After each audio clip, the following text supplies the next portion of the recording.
berpikiran bahwa gue terkena gangguan jiwa atau kelainan mental gitu pada saat itu. Ternyata gue udah pada saat itu masuk ke kategori depresi.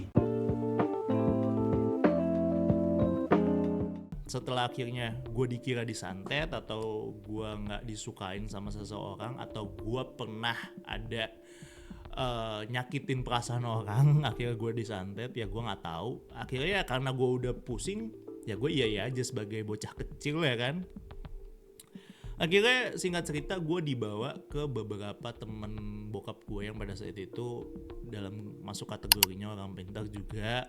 Dia juga udah biasa juga menangani orang yang punya diguna-guna atau disantet. Akhirnya gue dibawa, tapi jarak jauh cuy. Jadi pada saat itu gue bener-bener dibacain ayat-ayat Al-Quran ya, bukan ilmu-ilmu hitam gitu yang dark magic. Itu gue tidak melakukan atau tidak pernah melakukan treatment kayak gitu. Jadi gue gak pernah nyoba juga gitu. Yang rukiah pada saat itu aja gue gak works gitu kan.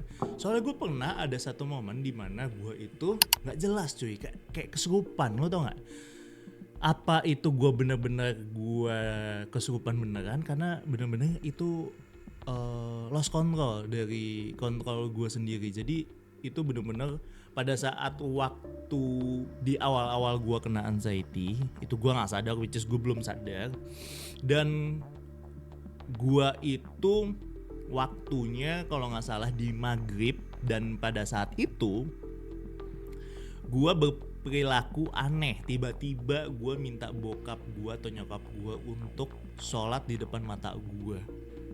Dan yang anehnya lagi, gue itu tidak bisa melafalkan ayat-ayat Al-Quran karena gue pada saat itu dipandu sama bokap gue. Tapi jadinya kayak, lo tau gak, kayak gue pengen kayak auzubillahiminasyaitonirrajim, tapi kayak susah kayak gitu.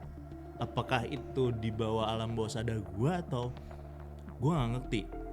Jadi pada saat itu, wah semakin yakin dong orang tua gue, wah ini benar-benar disantet nih atau diguna-guna gitu kan.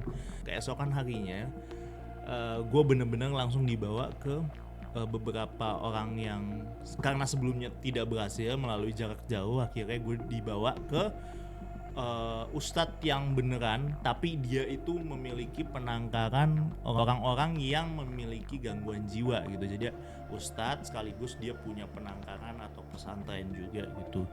Nah kebetulan judgement pada saat itu adalah tanpa pikir panjang ataupun dengan diskusi terlebih dahulu, dia langsung bilang kayak gini, wah pak, ini kalau anaknya bapak nggak segera buru-buru dibawa atau nginep di sini, dia udah bakalan kayak orang-orang yang di jalan itu pak, yang luntang-lantung nggak jelas. Wah di situ gue pikir kalau ini adalah satu-satunya jalan saya untuk menuju kesembuhan. Gue rela sih. Gue langsung pada saat itu gue bilang ke bokap gue, kalau ini adalah jalan satu-satunya, ya kan, solusi untuk gue bisa keluar dari gangguan jin yang gue alami dari gue kecil, gue rela untuk gue nginep di sini. Nah setelah kita akhirnya cabut dari situ, gue bilang ke bokap gue kalau ini adalah salah satu jalan untuk gue sembuh gitu ya, karena gue benar-benar udah nggak bisa ngapa-ngapain, gue udah nggak bisa beraktivitas kayak orang normal. Gue benar-benar sakit ya, gue pusing, gue keliangan, jantung gue berdebar, gue ngerasa gue pengen mati tiap saat. Gue nggak bisa ibadah pun, gue nggak bisa cuy, ibadah pun gue nggak bisa.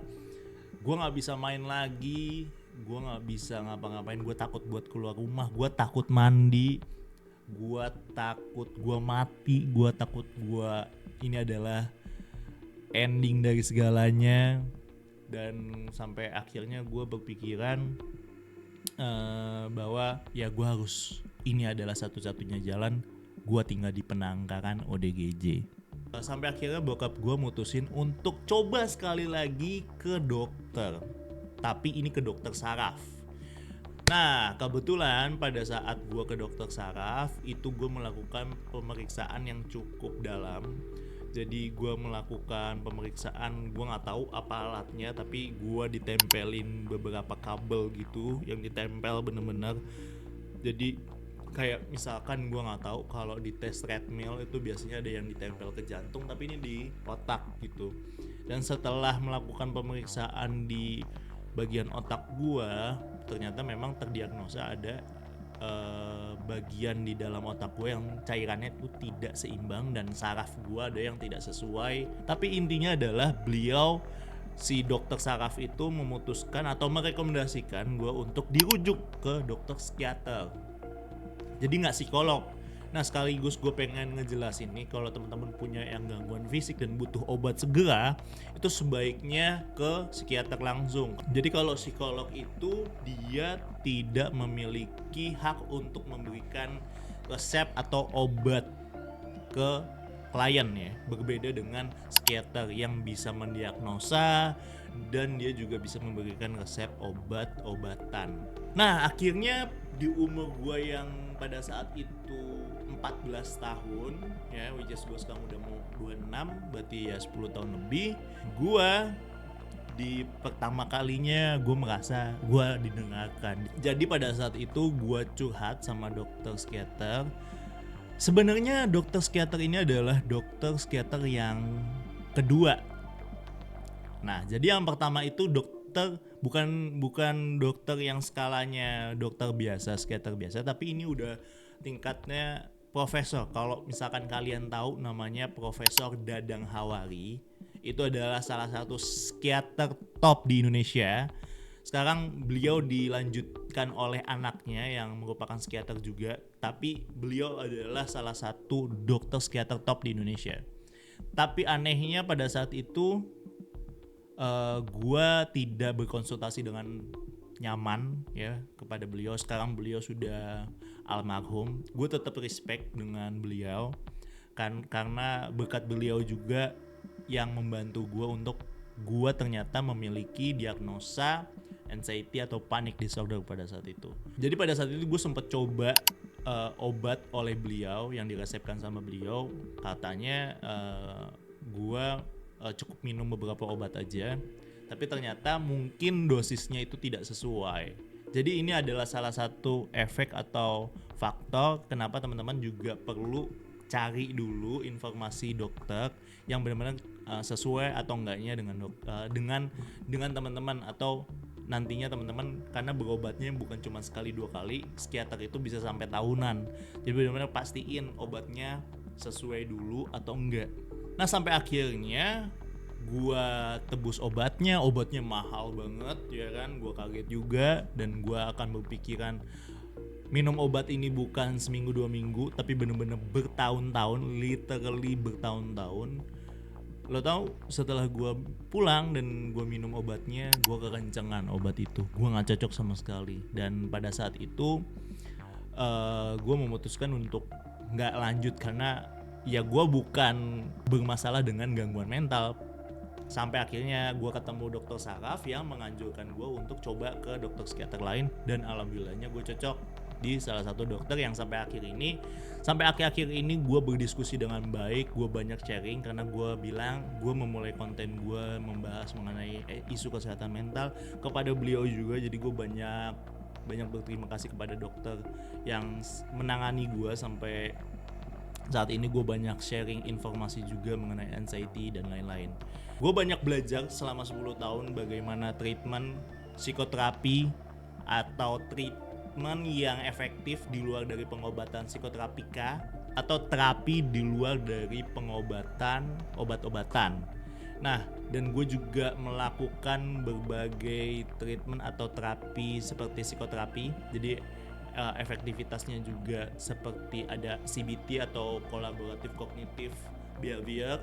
Terus juga ada terapi exposure, terapi yang benar-benar kita melawan ketakutan kita, dan ada banyak treatment lainnya yang gue lakukan sampai saat ini untuk membantu gue bisa berdamai dengan anxiety.